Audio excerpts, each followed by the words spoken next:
ایک طرف سے آپ کہتے ہیں کہ ضمنی انتخابات کو میں 9 سیٹوں سے لڑوں گا، ایک بیانیہ یہ آیا۔ دوسرا بیانیہ یہ آیا کہ ہم ضمنی انتخابات کو چیلنج کر رہے ہیں، ٹھیک ہو گیا۔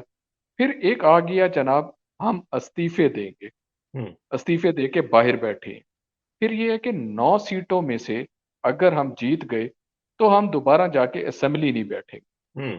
اچھا، اگر آپ کی بات کو میں مان لیتا ہوں کہ وہ بہت بڑے پاپولر لیڈر ہیں، انہوں نے سیٹیں نکالی ہیں، اگر یہ 9 سیٹیں جیت جاتے، ٹھیک ہے، P T I us time بہت زیادہ چارج ہے، اس 9 سیٹوں میں وہ وزیر اعظم جو ایک ڈائری لے کے باہر نکلا تھا،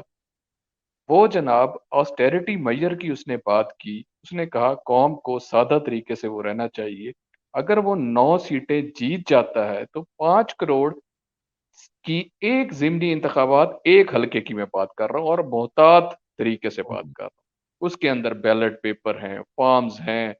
پرنٹنگ ہے، عملہ ہے، پولیس ہے، رینجر ہے، یہ ساری چیزیں مل ملا کے 5-7 کروڑ وہ لگ گیا۔ خان صاحب آپ کی دعا سے اویس صاحب اگر 9 سیٹیں جیت جاتے ہیں، ٹھیک ہے، ان میں سے 8 ان کو دوبارہ دینی پڑیں گی، کس کے لیے؟ آپ کے دوبارہ ضمنی انتخابات یعنی کے لیے۔ خان صاحب کا ایڈونچر قومی خزانے کو کوئی 45-50 کروڑ روپے میں پڑے گا۔